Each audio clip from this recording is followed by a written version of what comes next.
Mad Flow Music. San Pablo eh. Norman, patay gutom. Norman, pangit, patay gutom. Norman, patay gutom. Okay na. Patay gutom si Norman. Putang ina! Norman, hampas lupa. Strong igorot at work! Kahit kung lang sabihin, pumunta ka, talaga matapang ka! Makagago! Boy! Norman, pangit, hampas Pare, sa inidoro ko natutulog, pare. Hampas lupa Dandalingan mo si ba? Norman. Kayo ang mga tunay na demonyo!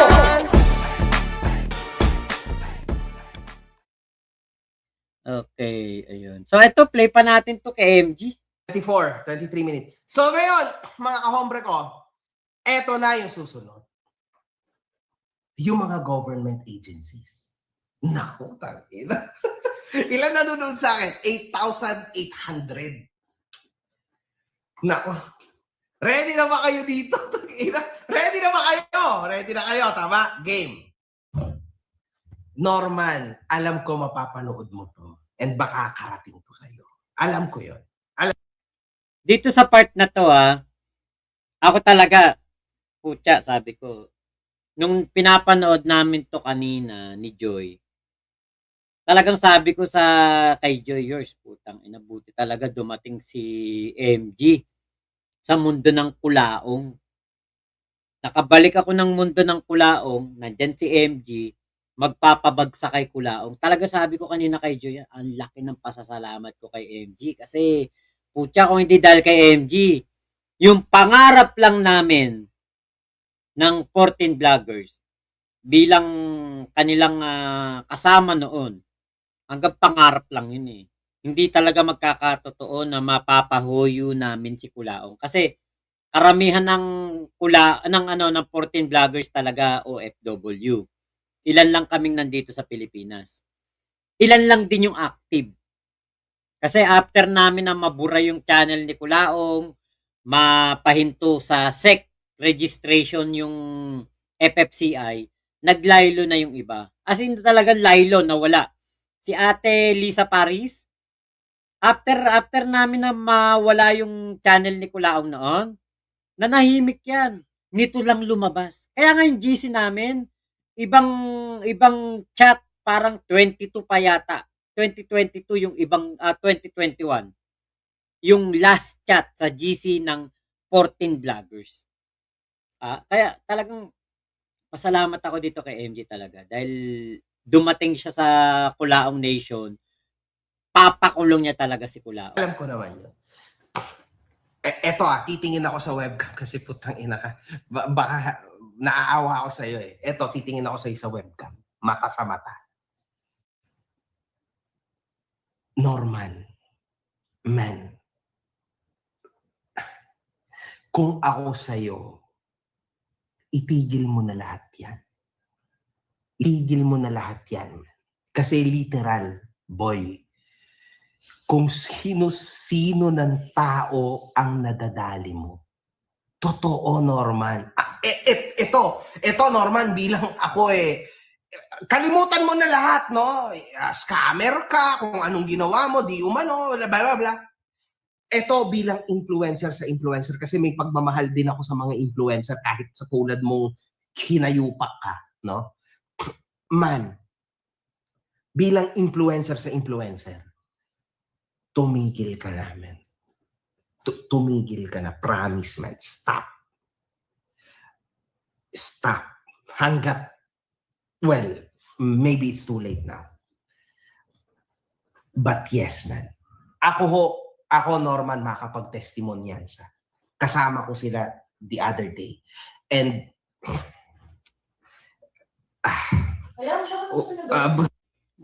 kita nyo, dito nakita natin si MG kahit papaano, kahit nakalaban niya si Kulaong, meron pa ring care kay Kulaong as influencer. Kasi nga, alam ni MG yung pagdadanasan o dadanasin ni Kulaong na hirap. Kasi, kung dati kalaban niya LTO, kalaban niya CSU, Kalaban niya, 14 vloggers.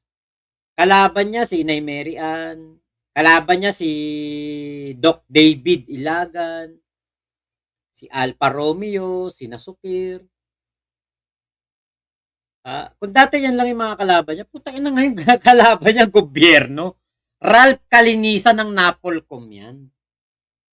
Kita nyo kahit nga si General Maralag ng PRO2.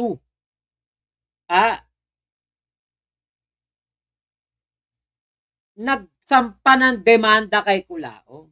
What more pa kaya ang CICC, Napolcom? Diba kaya putya Culaong? Makinig ka kay MG. Kung hindi ka nakikinig sa nanay mo, Culaong, makinig ka kay MG. Kasi alam ni MG kung sino makakalaban mo. Kung hindi ka nakikinig sa abogado mo, Culaong, makinig ka kay MG. Yun ang pinaka-the best. Bakit? The best advice comes from your enemies.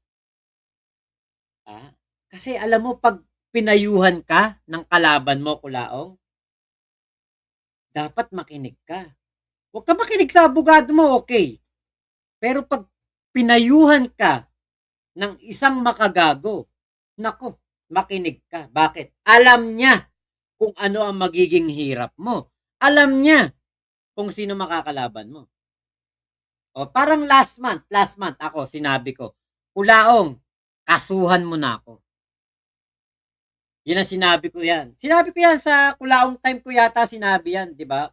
Ewan ko kung natatandaan ninyo yan. Sinabi ko kay Culaong, kasuhan mo na ako, Culaong. Bakit? Para hindi na ako mag-testify kay Manny Pacquiao. Kasi kakasuhan mo ako. Wiretapping. Hindi ko na pwedeng ilabas yun. Tanda mo, di ba, Kuya G at Ken Kel? Di ba tandaan nyo yan? Hinabi ko yan. Kasuhan mo ako. Bakit? Para hindi na ako mag-testify kay Manny Pacquiao. Kaya lang di mo kinasuhan Culaong eh. Nabisi ka. Nabisi ka sa mga iba mong laban. Di ba? Tama. Faith Dizon. Di ba? May konting awa pa si Idol MG. Nakikiusap ka na nga po noon para lang kasuhan ka. Kasi nga sabi ko, para talagang agapan mo ko. Kasuhan mo ko wiretapping. Kaya lang, eto tanong, paano mo ko kakasuhan ng wiretapping? Di parang inamin mo na din na gumagamit ka ng cellphone na nasa BJMP ka. Ngayon, pag kinasuhan mo ko, hindi ako talaga kalaban mo doon. BJMP. Kaya lang ang main problem ni Culao is when people he sees as enemies tell him not to do something, he doubles down and does it para siyang bata. Totoo. Totoo yun. Eto nga, Kuya G, di ba? Si MG na ang nakikiusap kay Culaong. Yun laylo mo, Culaong, kung ako sa'yo, maglaho ka ng parang bula. Ikaw nang magbura ng mga Sokmed accounts mo. Yun na yung gawin mo. Tingin ko, yan ang pinakamagandang magagawa ni Culaong eh. Magbura ng kanyang mga Sokmed accounts. Bakit? Para hindi naabutan ng pagsasara. Malay mo, di ba, Culaong? Pag sinara mong kusa yan, after 1 year, baka makapag-vlog ka pa ulit. Kung di ka nakakulong. Kaya lang pag pinasara yan, ng Napolcom, ng CICC, forever ka na yan, Culaong. Ban ka talaga dyan. Kasi ang nakano dyan, mukha mo eh. Mukha mo. Yan ang ibaban dyan eh, mukha niya. Kaya talagang yan, si Culaong. Wala ibang patutunguhan, kundi talagang going down. At diretso sa hoyo. Sabi ni Bona Kids, wala mahina comprehension yan, Boss MG. Hindi. Bahala ka. Kasi, mga kahobre ko, ako naniniwala. No? Naniniwala pa rin ako. Kasi, kahit papano, baka naman, no? Kaso, wala na talaga. Pero anyway, iba na kasi to eh. Di ba? Ako kasi, mga kahombre ko, puta, medyo may awa pa rin ako sa mga tao kahit mga kung ano-ano ng kahinayupakan yan. Alam niyo yun? Pero, wag na. Hayaan mo na siya. Ganyan talaga. Sa dami rin talaga na inano niya na tao. Wala na to, man. We need to pursue this fight. Fuck this. Uy, puta. Napamura na ako. Pero alam niyo, mga kahombre ko, uulitin ko, ako yung nagpapasalamat sa inyo. Nagpapasalamat ako, putra, guys, dinala niyo ako sa ganito. Pero sige, itutuloy ko to, gagi. Puta ko, saan ako napapunta? Mga kahombre ko, Napolcom. Alam nyo si MG, pag nakita ko to ng personal, wala ko iba sasabihin, yayakapin ko lang muna. Saka ako magpapasalamat. Kasi, thank you talaga kay MG. May Kulaong time, nakabalik ako sa Kulaong Nation. Talagang talagang tong nangyari na to, epic talaga. Legendary talaga to. Kasi, hindi ko talaga nakita yung sarili ko eh. Nababalik sa Kulaong, never. Kaya nga, kahit po maliit lang kinikita ko rito, kahit na mas malaki kinikita ko sa politika. Kasi sa politika, kaya kong kumita ng kalahating milyon isang buwan. Kalahating milyon, 300,000, 400,000. Dito sa Kulaong, 100K lang plus. 100K plus lang ako o 200K. Hindi ako nagsisisi, mawalan man ako ng kita. Bakit? Puta, ang saya dito. Ang saya. Hindi ko talaga nakita yung sarili ko na magkukulaong time pa ulit. Sino magkakala nito? Kahit tanungin niyo si Ate Mayet, kinalimutan ko na si Kulaong.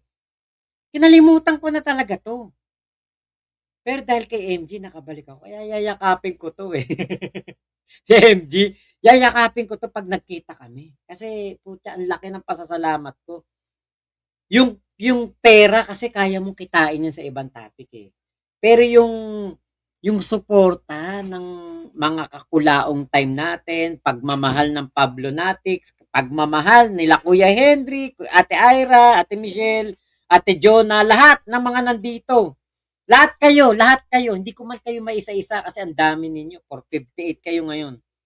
Salamat po talaga. Putya. Yayakapin ko to si MG. Nakakulaong time tayo. Yun talaga yung isa sa mga tinetreasure ko dito sa pagbabalik natin ng Kulaong time. Sila Ate May Alcantara, Ate Michelle. Ayan. Talagang eto yun. Matcha Mochi. Magla-live ako sa sa 24. Iskarm Kalasag. Ito yung masaya. Kuya G. Yan, sila Kuya G. Lahat ng mga dito. Kuya Richard Mansilungan, Faith Dison, Iskarm Kalasag, MMAA, Ayumi, lahat kayo. Maria Ira, si Molex, ayan. Lahat kayo po siya. Ito yung pinakamasaya na vlogging para sa akin. Di bali na mahina kita, okay lang. Masaya ako dito eh. Yayakapin ko talaga yan si MG. Kung magkita kami ng personal, kahit saan. Hindi ko alam kung kailan kami magkikita, kung saan kami magkikita. Pero, nako, talagang mayayakap ko si MG. Kasi, ang saya ng community na to. Iyan, nag-iba ka na ng topic, Boss Mac. Dati nagulat ako, bigla mo vlog si Kulaong. Vivian Fernandez, ipagpatuloy mo, manonood kami. Salamat po. Ayan, thumbs up sa'yo, Idol Mac. Thank you po. May Kiambao, hello, Elhelio, Baseng from Antipolo, shot ng shot. Puta, lahat tayo nag-shot Kita-kit sa 24. Ingat lang po kayo, Iskarm Kalasag sa 24. MMAA, ayun, anong oras yan dyan sa 24? 10 o'clock ng umaga.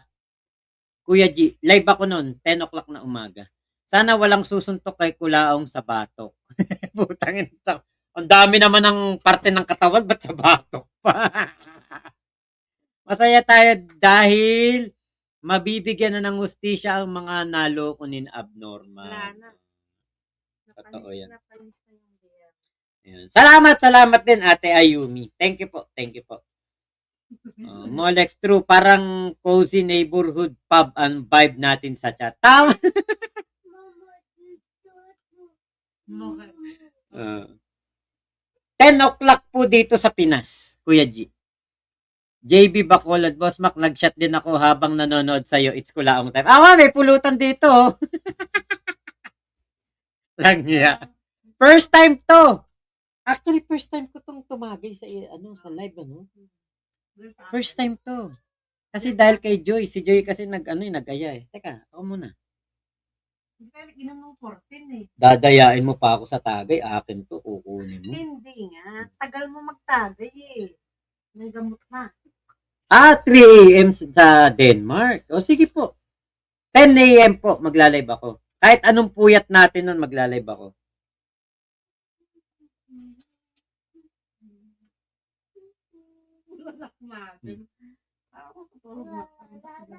Okay. Wala po, Ate May Kembaw. Hindi po ako pupunta doon. Sisipot kaya yon? Baka hindi. Malay natin, Ate Pink Butterfly. Kuya G, alas 4 ng umaga dito sa amin, gigising ako. Sige, kasi para makapagkwentuhan tayo at makapag-ano talaga tayo nun. Elmo, yung May Kembaw po, barkada ng asawa ko. Love niya si Mangusin. Joke lang, kampay boss. Yung May Kembaw, barkada ng asawa ko. Okay. Kyle Juni, advance celebration na ba to para sa 24? Baka. Malay natin, si Kulang di na makauwi nun. 5 a.m. daw sa Saudi. Gigising ako na maaga sa 24. Kuya Elmer, sige sa akin na yung sunod na tagay. Ako, dinakdakan, adobong Adidas, inyaw na bangos, kaso puro alak lang ako, di mapulutan. Ako, hindi ako nagpupulutan yan. Puro lang ako, chichirya, uwishi, Nova, ganyan lang ako. Molex, ate pala to, si Molex, ate. If I can send a virtual punch, I will. Lang ya. Nung nakaraan, kuya ko ng kuya, di mo ko tinama.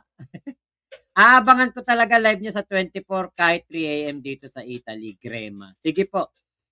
Eto, sigurado ko, ate to, si Grema. Kuya Richard. Eto, si Kuya Richard, pag ito sinabi niya, ate siya, di na ako maniniwala. May ate bang Richard? Flip top battle sa 24, MG versus Kulao. Unang banat, 2 minuto para kay MG mag-ingay. Owishi, wala kami dito. Miss na miss ko yan. Nung nasa Malaysia ako, nakakabili kami ng mga Owishi, Nova, Chippy, kapag sahod lang. Kasi mahal yan sa mga Filipino store. Boy Bawang. Ayan. George Francisco, pabati po, boss, sa kapatid ko na si Georgette, na ikakasal sa 24, baka nanonood din siya. Georgette Francisco, happy wedding. Kabagis, buong Marinduque na naman daw yung tinulungan, pero elementary school lang. Yun nga eto, play pa natin to. Commissioner Ralph ay nagbigay sa akin ng statement. Nagpa-interview siya sa akin sa mismong opisina niya sa Napolcom. This will be uploaded sa Monday. Pero ang dami na nangyari ngayon, no? And guys, promise, man. I swear to God, no? Guys, totoo yung sinulat niya. In-status niya naman, naggawa ng task force just for him. Sinulat naman yan nasa status yan ni Commissioner Ralph Kalinisan. Mga kahombre ko, naggawa ng task force just for this guy.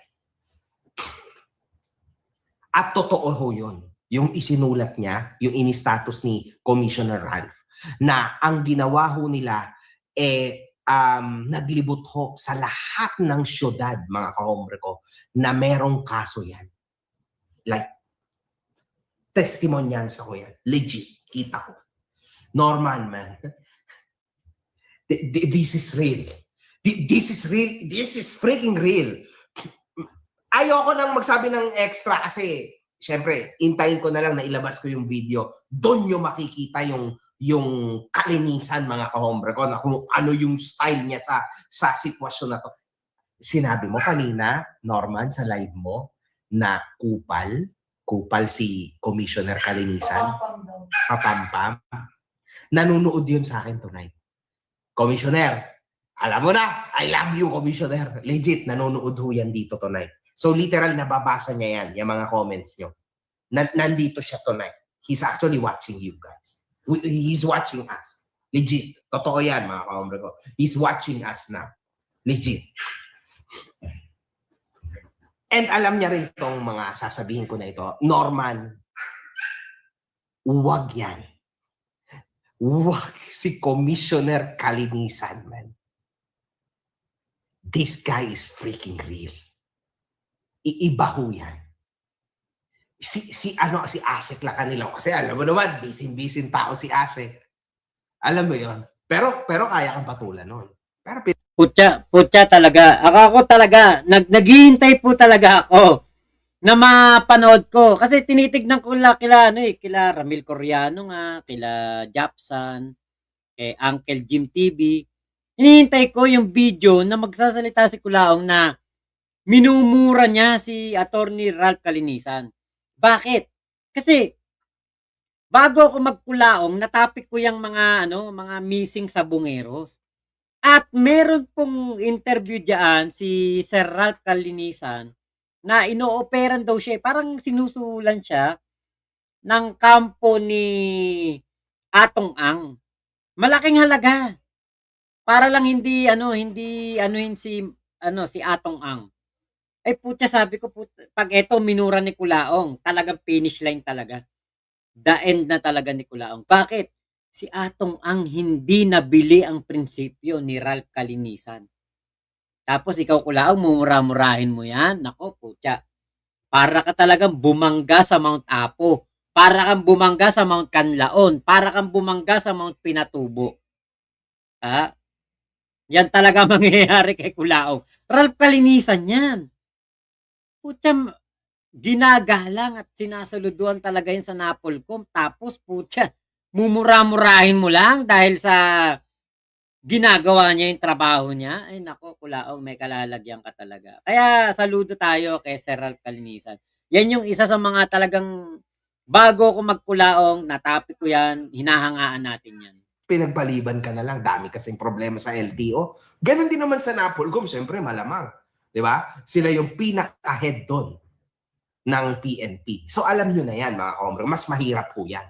Parehas mahirap yan.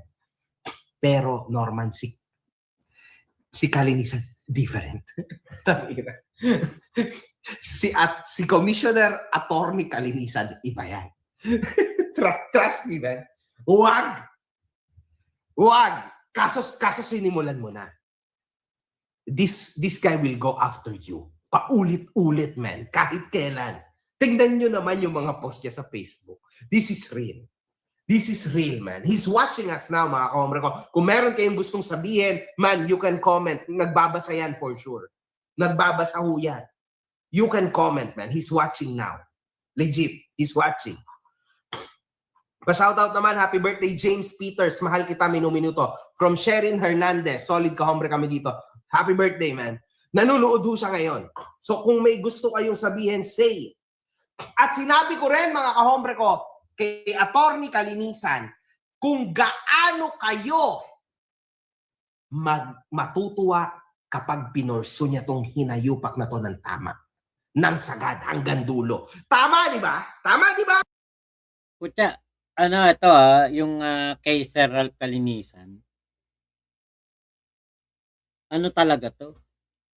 Nakita ko kasi wala pang video na pinapangalanan ni Kulaong si Ralph Kalinisan. So, ibig sabihin, ito yung kanyang kontrapelo. Ito yung kanyang talagang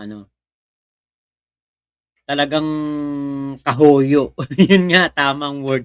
Kahoyo. Kasi, putya, si Lacanilaw, si Ma'am Madeline ba? Hindi. Hindi, tinagay ko. Lasing ka na yata eh. Hindi, tinagay mo sa akin.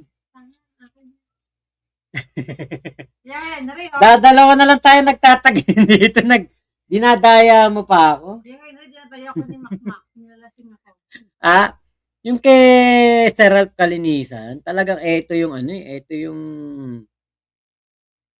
buti na lang talaga pinansin ni Sir Ralph. Kasi alam nyo, imagine niyo kung hindi, excuse me pa, kung hindi pinansin ni Sir Ralph, ni Attorney Aboy. Si Attorney Aboy nandito kanina. Diyan sa ano mo? Nag-comment kanina. Talaga? Attorney Aboy. Ano comment niya? Kasi picture niya yun na naka-thumbnail eh, sa ni MG. Wala, sabi niya, bata po niyo ko. Lagi naman ganun yun eh, si Sir Aboy. Si Attorney Aboy kasi napaka-ano talaga niyan. Si Attorney Aboy napaka-down to earth. Diba na ano mo na yan? Namit mo na. Oo, sa Tipsy Pig.